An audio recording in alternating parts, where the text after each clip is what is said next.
Dans l'assemblée des saints, assoiffé je me tiens, que ton onction descende sur moi.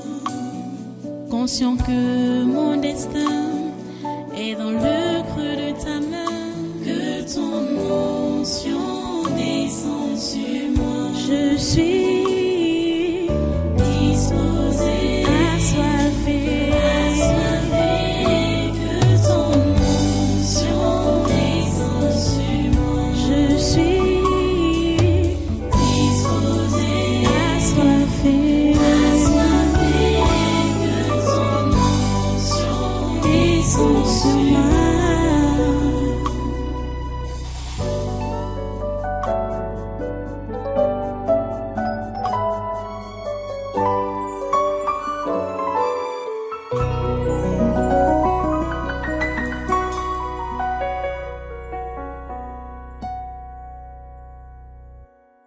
Ok, on revient dans Matthieu chapitre 9. On va lire, pour commencer, un seul verset. Un seul verset. C'est aussi le verset 9. Pour commencer, hein? Ok. Vous êtes là? Ok. On dit, de là, étant allé plus loin, Jésus vit un homme assis au lieu de péage et qui s'appelait Matthieu. Il lui dit, suis-moi. Cet homme se leva et le suivit. Prions le Seigneur. Dieu ton Saint, nous te remercions pour ta parole. Oh Dieu, que tu es merveilleux, parce que tu nous enseignes ta sainte parole. Tu nous fais voir les exemples du passé pour nous instruire, afin que nous puissions suivre ces traces-là. S'il te plaît, Seigneur, par ton esprit, viens et assiste-nous encore pendant ce deuxième jour de ce séminaire du 4e mois de l'année 2025. Nous attendons à toi, Seigneur. Nous attendons à toi, Seigneur. Merci pour ton intention de nous faire du bien. À toi toute la gloire et tous les honneurs. Au nom puissant de Jésus, nous avons prié. Amen, amen. Prenez place dans cette présence et soyez tous les bienvenus à ce congrès surnaturel de ce vendredi 4 avril 2025. Nous sommes en train d'enseigner donc sur les pièges des esprits familiers. Et le séminaire, son thème général, c'est la délivrance des esprits familiers et de la sorcellerie. Depuis hier, nous sommes en train de voir comment Jésus a appelé les premiers croyants, les premiers chrétiens, ce que l'on a appelé, ou ce qu'il avait appelé plus tard, les apôtres. On a vu l'appel de 4 hier. Aujourd'hui, là, on voit l'appel d'un. Donc, ça fait au total 5 des 12. C'était les 12, là. Ceux-ci font partie des 12 qui étaient avec lui tous les jours, à qui il a donné donc la formation pratique sur le terrain. On voit comment ces gens-là ont été appelés. On a vu comment Simon-Pierre a été appelé avec son frère André. On a vu comment Jean a été appelé avec son frère Jacques. Aujourd'hui, on voit comment Matthieu, c'est lui qui a également écrit l'évangile de Matthieu que nous sommes en train de lire là. Donc c'est son histoire qu'il écrit là. Mais il a préféré parler à la 3e personne du singulier, comme narrateur. Il parlait juste comme un narrateur, sans attirer l'attention des gens que c'est lui, il s'agissait de lui-même. Donc, il dit donc que de là, étant allé plus loin, Jésus vit un homme assis au lieu des péages. Un homme. Vous voyez, il parle ici un peu comme l'apôtre Paul. Quand l'apôtre Paul voulait raconter ses visions, ses expériences avec Jésus, il dit que je connais un homme, il y a 14 ans, il fut enlevé au 3e ciel, machin, tout ça. C'est comme ça que Matthieu parle ici. Il dit que de là, étant allé plus loin, Jésus vit un homme assis au lieu de péage et qui s'appelait Matthieu. Pourtant, c'est lui-même, hein. C'est de lui-même qu'il s'agit là. Il lui dit, suis-moi. Cet homme se leva et le suivit. C'est son histoire qu'il raconte là. Dès que Jésus l'a appelé, il vient lui... Donc, c'était quelqu'un qui travaillait au ministère des Finances. Des Romains. Parce que c'était une colonie romaine. Hein? Là où ils étaient là. Donc, Matthieu travaillait pour... là où on percevait donc les impôts. Lieu de péage. Il était à son bureau, à son service. Et ces gens-là avaient souvent... on dit souvent comment là? Ils étaient même déjà stigmatisés parce que ils étaient versés dans la corruption, dans le faux, dans le monnayage. Et Matthieu, qui était juif, s'est fait employer dans ce service-là et on savait qui il était parce que si vous lisez même le texte comme ça continue là, quand Jésus est allé chez Matthieu, Matthieu l'a reçu. Dès que Matthieu a répondu à l'appel, il l'a reçu chez lui. Et pendant que Jésus était donc reçu chez Matthieu, les camarades de Matthieu ont envahi les lieux. Cela n'a pas plu aux Juifs. La réception était vraiment grande. Bon, parce qu'on savait que ces gens-là étaient des corrupteurs. Les gens qui travaillent au ministère des Finances. Hein, c'est eux qui collectaient les impôts. Vous voyez? Et ça n'a pas plu aux Juifs de voir que Jésus est reçu par cet homme. Pourtant, nous aujourd'hui, on peut voir que ça a été un homme exemplaire. Il était fonctionnaire. Il travaillait au ministère des Finances. Il était à son bureau quand Jésus l'a appelé. Jésus lui a dit, suis-moi. C'était tout. Suis-moi. Et Jésus a tourné le dos. Et Matthieu même nous raconte que cet homme se leva et le suivit. C'est-à-dire, sans réfléchir. Je demande, je vais vous poser la question à vous autres aujourd'hui. Là où vous vous trouvez maintenant là, devant moi, pour dire que vous êtes chrétien, vous êtes croyant. Avant d'arriver là où vous êtes là, combien de personnes vous ont parlé de Jésus? Combien de fois as-tu entendu parler de Jésus? Et certains d'entre vous, vous êtes même là aujourd'hui, ou ceux-là qui suivent par les médias. Vous êtes là, beaucoup d'enfants sont nés ici, ou d'autres ont grandi ici. Ils entendent parler de Jésus tout le temps. Pourtant, ils ne répondent pas à son appel. Ils ne répondent pas.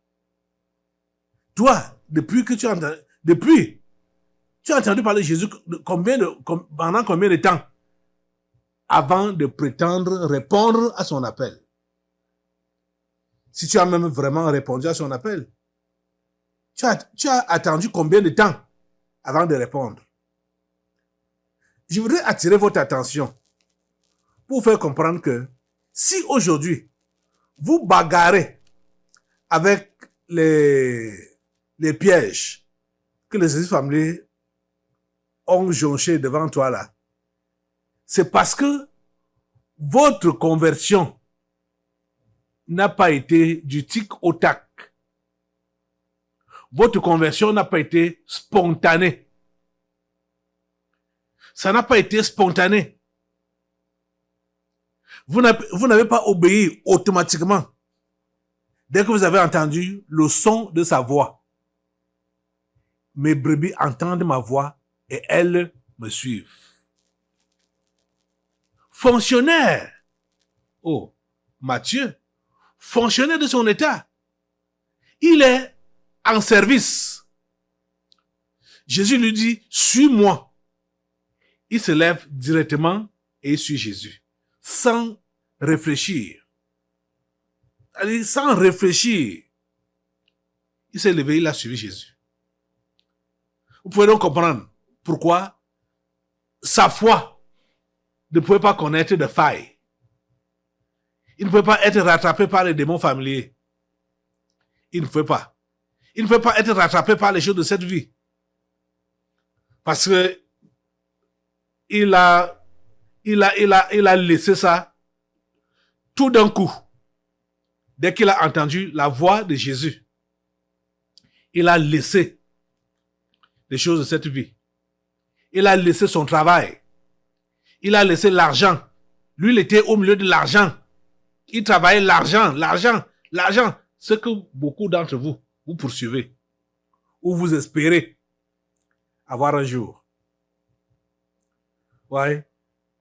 Avant de venir ici aujourd'hui, ce soir, il y a quelqu'un parmi vous là, qui travaillait, j'ai appelé. Il travaille au chantier. Et le gars avait déjà planifié qu'il va travailler demain. Pourtant, demain, c'est le séminaire. Lui n'a pas planifié venir écouter la parole de Dieu.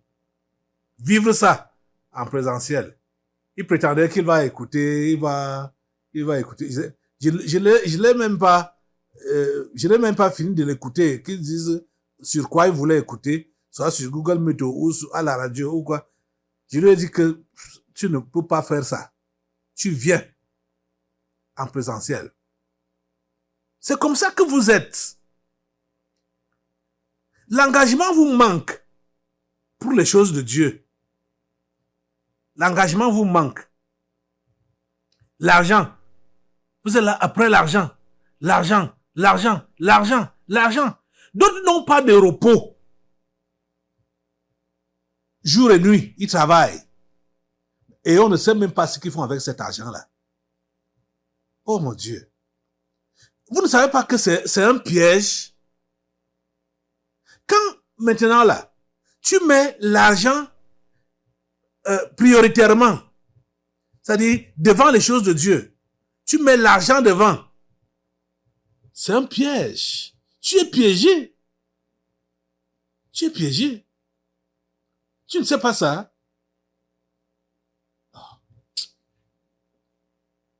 Bah, voilà, vous parlez argent. Voilà donc quelqu'un qui était là où réellement on voit de l'argent et on gagne de l'argent sans faire beaucoup d'efforts. Aux impôts. Il y a des gens qui travaillent aux impôts ici, à l'église. Vous savez ce que cela signifie? Quand il vous arrive même, c'est-à-dire de faire des recouvrements comme ça là, vous avez de l'argent qui ne fait pas partie de votre salaire à cause de ce que vous avez recouvré. On va vous donner des pourcentages. Il y a des pourcentages qu'on vous donne. Matthieu travaillait aux impôts. Et Matthieu a été interpellé par Jésus. Et Matthieu a répondu spontanément. Spontanément, sans réfléchir. Plusieurs parmi vous, pourquoi est-ce que vous êtes rattrapés par vos esprits familiers? C'est parce que votre conversion n'a pas été spontanée. Elle n'a pas été spontanée. Même comme vous avez reconnu la voix, que c'est vraiment le Seigneur qui vous appelle, mais vous avez préféré différer votre réponse. Oui. Vous avez préféré remettre à plus tard. Vous avez préféré ne pas obéir immédiatement. C'est la raison pour laquelle vous traînez le pas dans la chrétienté. Vous traînez le pas. Pourtant, nous ne sommes pas appelés à traîner le pas dans la chrétienté. Nous ne sommes pas appelés à traîner le pas. Est-ce que vous savez que quand moi j'ai cru, quand j'ai entendu la voix de Dieu là, je vais vous raconter hier, c'était un phénomène que j'ai vécu au début de ma conversion. C'était rigolo, mais c'était l'engagement. J'étais engagé à aller loin avec Dieu. Vous comprenez ça? Je n'étais pas encore enseigné. J'étais pas enseigné. Je n'avais pas encore écouté des enseignements, des messages. Et la personne même qui m'a conduit à Christ, c'était qui? C'était un moine, un religieux, qui ne connaissait pas grand-chose. Vous voyez? Alors, je vous ai raconté des scènes, m'invitant dans des prières charismatiques. Ça, c'était une prière charismatique. Il y avait un groupe charismatique, je crois, Colonne de Feu, certains peuvent connaître ça. Et à l'époque, c'était à Elegesono, à la chapelle de Elegesono. Il y a une vieille chapelle là, à Elegesono, une chapelle catholique comme ça là, que l'autre avait pris un temps là. Dieu de Camden. C'est là-bas que s'était passée la scène dont je vous parlais hier. Quand je suis entré, j'ai vu les images taillées, donc, les images de Marie, j'ai commencé à évangéliser dans ma prière et jusqu'à m'emporter et commencer à parler en langue. Ils m'ont transporté pour m'amener dans la chambre de délivrance. Je leur ai dit que je ne suis pas possédé. Mon cœur est meurtri par ce que je vois. Parce que vous dites que vous êtes des croyants, des chrétiens, et pourtant, vous priez devant les images. Vous priez les images. L'autre scène dont je vous parlais, les démons là, c'était une fille comme ça là. C'était pas c'était pas le même homme. C'était une fille qui m'avait dit que sa tante était malade et qu'on prie pour elle dans un groupe de prière, surtout toujours dans un groupe de prière. Et là-bas, c'était à Koningui. Donc, c'est avec elle que je suis allé là-bas. Donc, c'était pour aller prier pour cette femme. Et je ne savais pas dans quel groupe c'était. Parce que moi, j'ai cru, je voulais évangéliser tout ce qui est évangélisable. Je vous dis la pure vérité. Je voulais évangéliser tout ce qui est évangélisable. Et je n'ai même pas encore changé. Je veux évangéliser tout ce qui est évangélisable. Amener les âmes à Christ. C'était mon souci. Et étant donc nouveau converti, ne connaissant pas grand chose, je suis allé avec elle. Et quand j'arrive donc là-bas, grand était donc ma surprise de voir que les gens qui étaient donc à la prière là, la plupart d'entre eux, on les avait déjà enchaînés. Soit aux mains, soit aux pieds, soit les deux, les mains et les pieds enchaînés.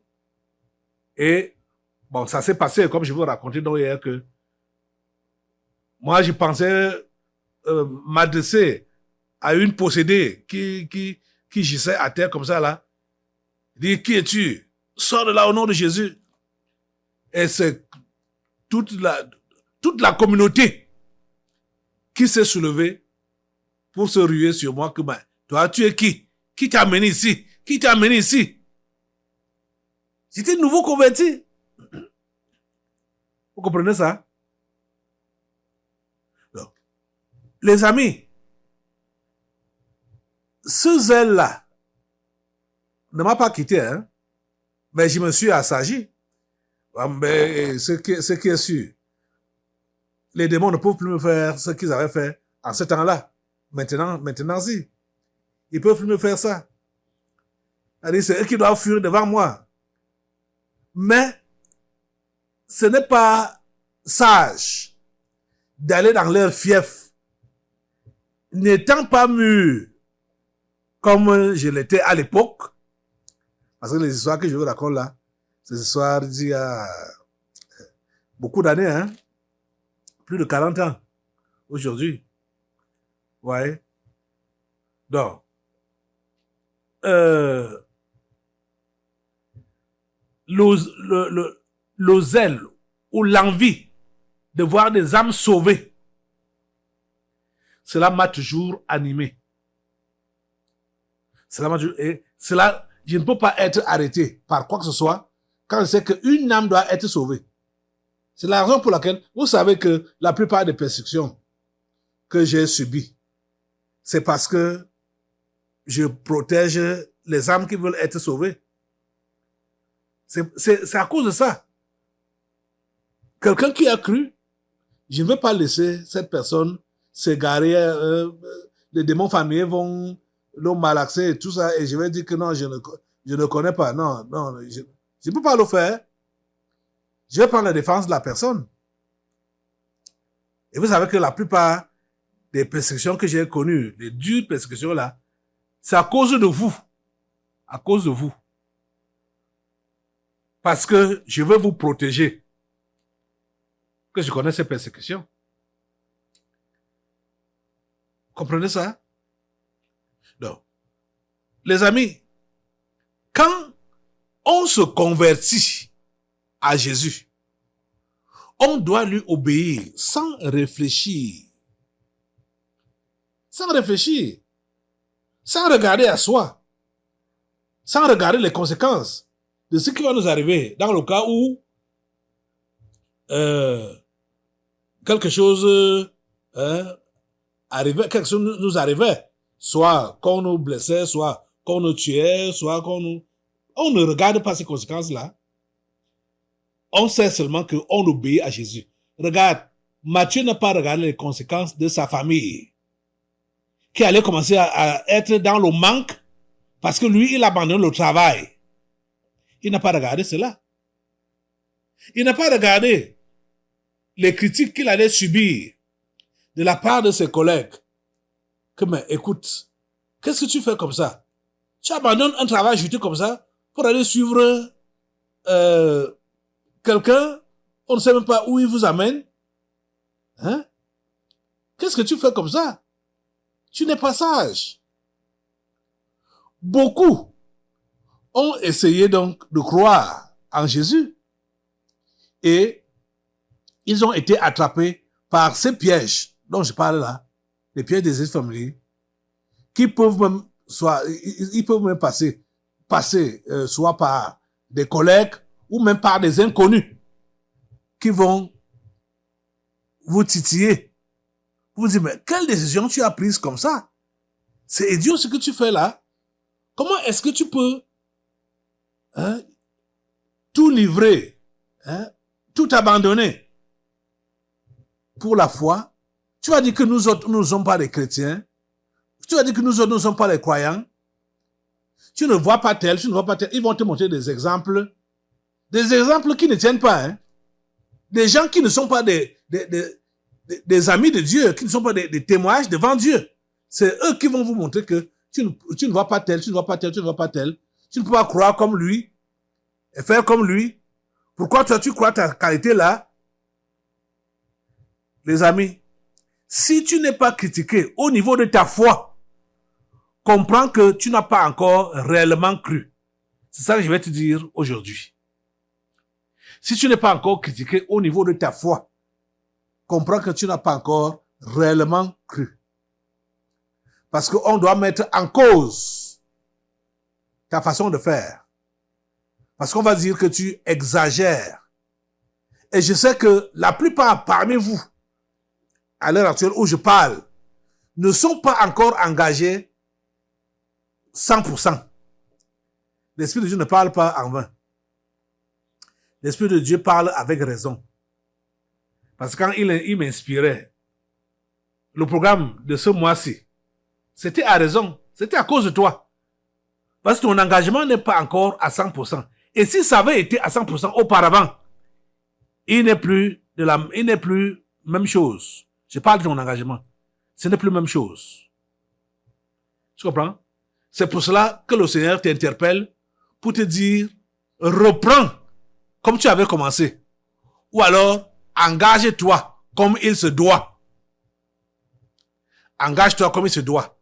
Abandonne. Et les choses de ce monde, abandonne-les. Et donne-toi entièrement à Jésus. C'est ça que j'avais fait quand j'ai cru. C'est vrai que j'ai eu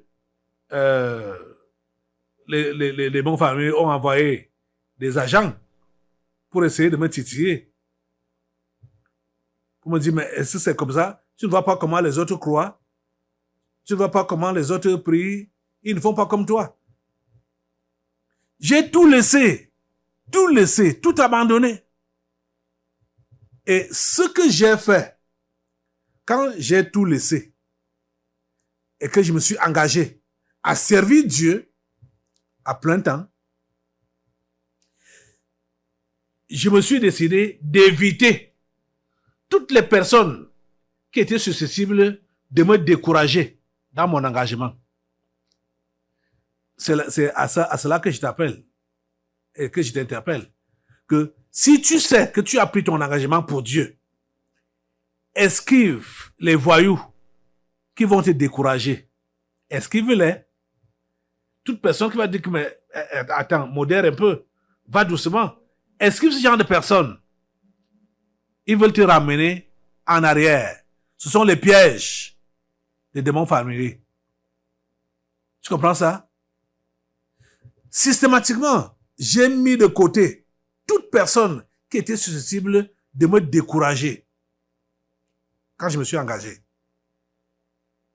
Comme les Simon Pierre, André, Jean, Jacques, Matthieu, qu'on voit ici. C'est comme ça que j'ai fait. Spontanément. Vous comprenez? Vous avez besoin de vous engager de cette manière. C'est le genre-là dont Jésus a besoin aujourd'hui. Vous voyez que si aujourd'hui, nous avons ces exemples, ces modèles, et ce sont eux que Jésus a établis comme apôtres, donc ses envoyés. Il les envoie, il les a choisis avec raison, parce qu'il savait que ces gens, depuis le départ, ils se sont engagés corps, âme et esprit pour le servir, pour le suivre et pour le servir. Que c'était pas pour des planifications. Ils n'étaient pas là pour chercher leur propre intérêt. Non. C'était pour le servir lui seul, sans même savoir ce qui allait leur arriver.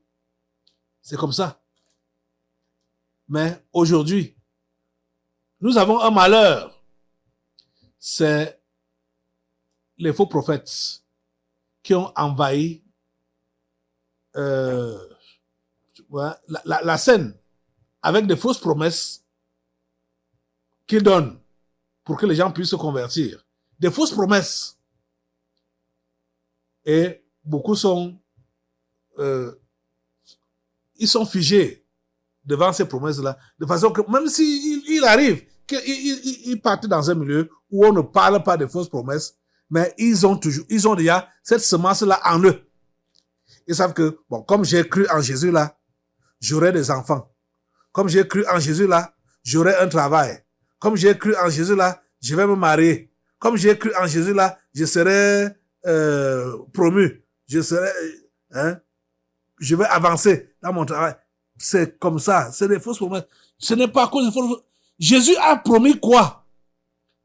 À Pierre et à André, faire des pêcheurs d'hommes. Vous avez vu qu'on pêche les hommes où? C'était comme une fausse promesse. Quand il a appelé Jean et son frère Jacques, il ne leur a rien promis. La même chose avec Matthieu ici. Il n'a rien promis. Mais ils l'ont suivi en tout abandonnant. Est-ce que tu peux lever tes mains aujourd'hui pour dire à Jésus, mets-toi debout maintenant. Tu lèves tes mains, tu dis à Jésus, Jésus, je suis entièrement à toi. Prends-moi tel que je suis là. Je ne vais pas regarder derrière. Mon engagement est total dès maintenant. Amen. Assois-toi. J'espère que tu as fait cette proclamation du fond de ton cœur. Nous allons maintenant passer aux délivrances prophétiques. Dans l'assemblée des saints, assoiffé je me tiens, que ton onction descende sur moi. Conscient que mon destin